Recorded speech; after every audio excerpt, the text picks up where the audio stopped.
ফ্যাসিবাদ টিকিয়ে রাখতে পুলিশ ও অনুগত আদালতই হচ্ছে শেখ হাসিনার ভরসা। এবং সর্বশেষ জানাবো, অর্থনৈতিক সংকট বিপদ সীমা অতিক্রম করছে। এতক্ষণ শুনছিলেন সংবাদ শিরোনাম, এবার বিস্তারিত। ফ্যাসিবাদ টিকিয়ে রাখতে পুলিশ ও অনুগত আদালতই হচ্ছে শেখ হাসিনার ভরসা।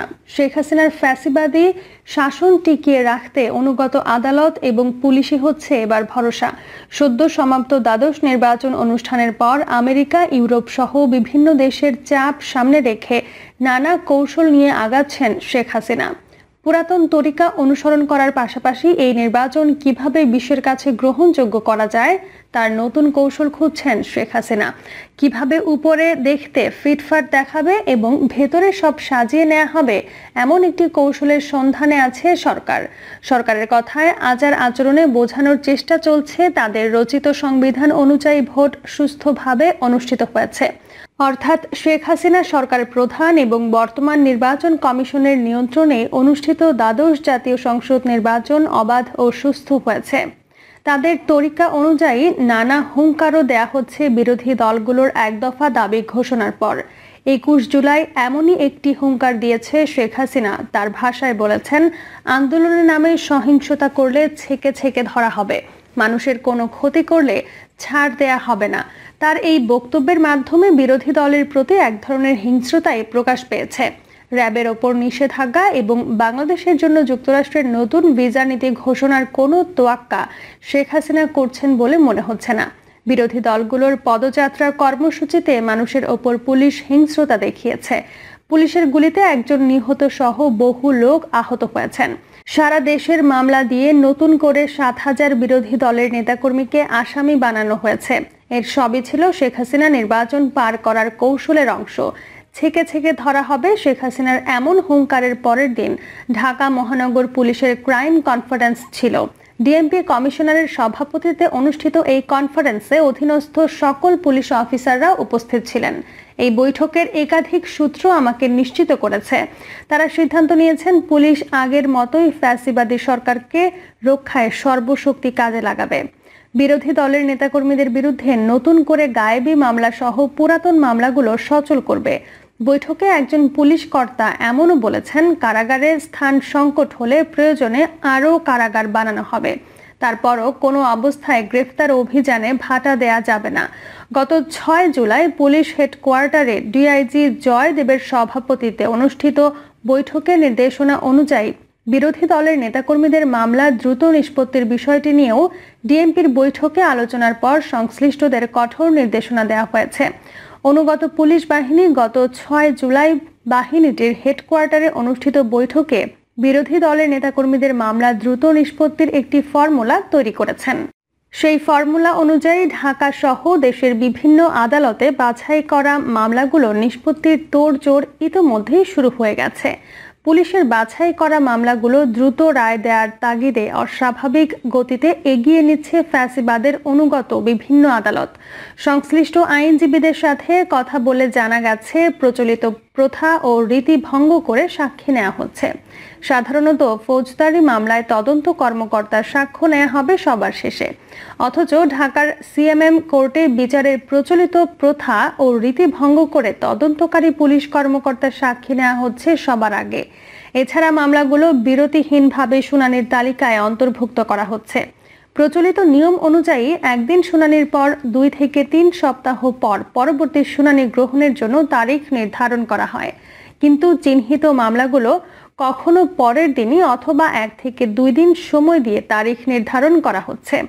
এছাড়া একদিনে টানা 8 জনের সাক্ষ্য নেওয়ারও ঘটনা ঘটেছে। এতে বিচারক, আইনজীবী এবং সাক্ষী ক্লান্ত হয়ে পড়লেও বিরতিহীন চলে সাক্ষ্য গ্রহণ। সংশ্লিষ্ট একজন আইনজীবী জানান, ঢাকার সিএমএম কোর্টে গত বুধবার একটি মামলায় 8 জনের সাক্ষ্য নেওয়া হয়েছে। বেলা 2টা থেকে একটানা সন্ধ্যা 6:30 পর্যন্ত আদালত এই সাক্ষীর জেরা এবং জবানবন্দি গ্রহণ করেন। এছাড়া অস্বাভাবিক গতিতে ঢাকা মহানগর দক্ষিণ যুব দলের সভাপতি রফিকুল ইসলাম মজনুকে আটকানোর পর দীর্ঘদিন থেকে কারাগারে আছেন। তার একটি মামলায় জামিন ছিল। এই জামিন বাতিল করেন সিএমএম কোর্টের ৪ নম্বর আদালতের বিচারক তোফাজ্জল হোসেন। জামিন বাতিলের পর একদিনে ৭ জনের সাক্ষ্য নেওয়া হয়েছে। দ্রুততার সাথে মামলাটির নিষ্পত্তির জন্য তড়িঘড়ি করছে পুলিশ ও আদালত। এদিকে শেখ হাসিনা ও তার অনুগত পুলিশ এবং আদালতের অতৎপরতা উপেক্ষা করেই বিরোধী দলের ডাকা সভা সমাবেশগুলোতে মানুষের ঢল নামছে। বিরোধী দলের সমাবেশগুলোতে উপস্থিতি প্রমাণ করছে মানুষ চলমান আন্দোলনকে সমর্থন জানাচ্ছেন এবং শেখ হাসিনা সরকারের দ্রুততার সাথে পতন চাচ্ছেন।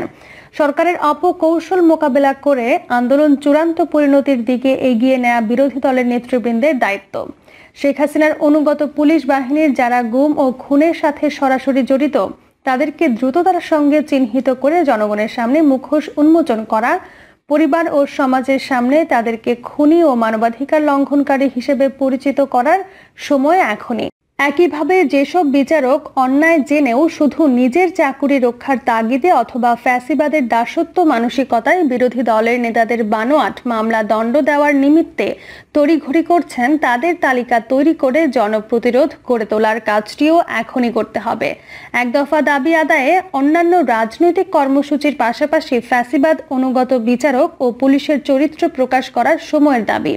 মনে রাখতে হবে ২০১৪ সালের ৫ জানুয়ারির মতো একতরফা অথবা ২০১৮ সালের ৩০ ডিসেম্বরের মতো অংশগ্রহণমূলক নির্বাচনের নামে কোনো তরিকায় ফ্যাসিবাদ টিকে গেলে আরও শক্তি নিয়ে ঝাঁপিয়ে পড়বে বিরোধী দল দমনে। অর্থনৈতিক সংকট বিপদসীমা অতিক্রম করছে। ক্রমশ তীব্র হচ্ছে অর্থনৈতিক সংকট। এক লাফে ডলারের দাম ৭ টাকা বৃদ্ধি, ব্যাংক ঋণের সুদের হার বাজারের ওপর ছেড়ে দেয়া সহ বিভিন্ন সিদ্ধান্ত অর্থনৈতিক সংকটের ইঙ্গিত বহন করে। ঋণ করে ঘি খাওয়ার লোভে আইএমএফ এর লোন পেতে মরিয়া সরকার শেষ পর্যন্ত আইএমএফ এর প্রেসক্রিপশনে এই ধরনের বিষয়গুলো করেছেন বলে দাবি অর্থনীতিবিদদের। আর এর ফলে তার বিরূপ প্রভাব পড়বে বাজারে, ব্যবসা বাণিজ্যে। অর্থনৈতিক সংকট আরও তীব্র হবে বলেই ধারণা করা হচ্ছে। ইতিমধ্যে প্রধানমন্ত্রী শেখ হাসিনা মধ্যপ্রাচ্য সংকটের কারণে বাংলাদেশে অর্থনৈতিক সংকট হতে পারে এমন ইঙ্গিত দিয়েছেন। অর্থনৈতিক পরিস্থিতি নিয়ে তিনি দফায় দফায় বৈঠক করছেন সংশ্লিষ্ট কর্মকর্তাদের সঙ্গে। সবকিছু মিলিয়ে বাংলাদেশের অর্থনীতি যে ভালো নেই সেই চেহারাটা এখন উন্মোচিত। বাংলাদেশের অর্থনীতিতে এখন যে সংকটগুলো তীব্র হয়ে দেখা দিচ্ছে তার মধ্যে রয়েছে ডলার সংকট। ডলারের বাজারে অস্থিতিশীলতা দেখা দিয়েছে। তৃতীয় কিস্তির ঋণ ছাড়ের আগে আইএমএফ বাংলাদেশে বৈদেশিক মুদ্রার রিজার্ভের নতুন সিলিং বেঁধে দিয়েছে, যা অনেকখানি কমানো হয়েছে। কিন্তু ডলার সংকটের কারণে টাকার মান আরেক দফা কমেছে এবং এক লাফে ডলারের মূল্য ৭ টাকা বাড়িয়ে দেওয়া হয়েছে। এটি বহুমাত্রিক প্রভাব পড়বে। এর ফলে আমদানি নির্ভর ব্যবসায়ীরা বড় ধরনের সংকটে পড়বেন। এর প্রভাবে মুদ্রাস্ফীতি আরেক দফা বাড়বে, জিনিসপত্রের দাম বাড়বে। দ্বিতীয়ত, সুদের হার বাজারের ওপর ছেড়ে দেওয়া হয়েছে। এর ফলে ব্যাংকগুলোর সুদের হার বাড়াবে এবং এর ফলে অর্থনৈতিক কর্মকাণ্ড, বিশেষ করে ক্ষুদ্র মাঝারি ব্যবসায়ীরা বড় ধরনের সংকটে পড়তে যাচ্ছেন বলে অনেকে মনে করছেন। এমনিতেই জিনিসপত্রের দাম নিয়ে বাজারে ত্রাহি ত্রাহি অবস্থা। নতুন এই দুই সিদ্ধান্ত বাজারকে অস্থিতিশীল করে তুলবে বলে অর্থনৈতিক বিশ্লেষকরা মনে করছেন। তৃতীয়ত, ব্যাংকিং খাতে সরকার যে সংস্কারের প্রস্তাবগুলো গ্রহণ করেছিলেন সেই সংস্কারের প্রস্তাব ইতোমধ্যে মুখ থুবড়ে পড়ে গেছে। বেসিক ব্যাংক এবং ন্যাশনাল ব্যাংক একীভূত হওয়ার সিদ্ধান্তে সাড়া দেয়নি। ফলে ব্যাংকিং সেক্টরে যে নৈরাজ্য তা এখন পর্যন্ত অব্যাহত আছে। এমনকি ব্যাংকগুলোতে তারল্য সংকট তীব্র হচ্ছে। ব্যাংকিং ব্যবস্থাপনার এক ধরনের অস্বস্তিকর অবস্থা বিরাজ করছে, যেটির প্রভাব পড়ছে অর্থনীতিতে। সামনে সরকারকে বাজেট দিতে হবে। এই বাজেটের জন্য যে অর্থ আহরণ প্রয়োজন সেই অর্থ আহরণেও এখন পর্যন্ত ইতিবাচক কোনো ফলাফল দেখা যাচ্ছে না। ফলে সামনের দিনগুলোতে সরকারকে আরও ঋণের দিকে ঝুঁকতে হবে বলেই মনে করা হচ্ছে। অভ্যন্তরীণ অর্থ আহরণের জন্য কর, ভ্যাট ছাড়াও যে সমস্ত উদ্যোগগুলো সরকার গ্রহণ করেছিল সেই সমস্ত উদ্যোগে বড় ধরনের সাফল্য আসেনি। জাতীয় পেনশন স্কিমে এখন পর্যন্ত মানুষ সাড়া দেয়নি। সবকিছু মিলিয়ে অভ্যন্তরীণ খাত থেকে রাজস্ব আহরণ একটি বড় ধরনের চ্যালেঞ্জের মুখে পড়েছে। চতুর্থত, বাংলাদেশকে এখন ঋণ পরিশোধের দায় মেটাতে হচ্ছে। বিভিন্ন উন্নয়ন প্রকল্পের জন্য যে মোটা অঙ্কের ঋণ গ্রহণ করা হয়েছে তা পরিশোধের প্রক্রিয়া শুরু হয়েছে। সামনের দিনগুলোতে ঋণ পরিশোধের হার আরও বাড়বে। এই হার বৃদ্ধি অর্থনীতিতে নতুন সংকট আনতে পারে বলেই ধারণা করা হচ্ছে। সবকিছু মিলিয়ে অর্থনৈতিক সংকট বিপদসীমা অতিক্রম করছে বলেই মনে করা হচ্ছে। সামনের দিনগুলোতে এই সংকট মোকাবেলায় কী ধরনের পদক্ষেপ সরকার গ্রহণ করে সেটি হলো দেখার বিষয়। প্রিয় দর্শক, এই ছিল এখনকার সর্বশেষ সংবাদ। আপডেট সব সংবাদ পেতে চ্যানেলটি সাবস্ক্রাইব করে বেল আইকনটি ক্লিক করে রাখুন।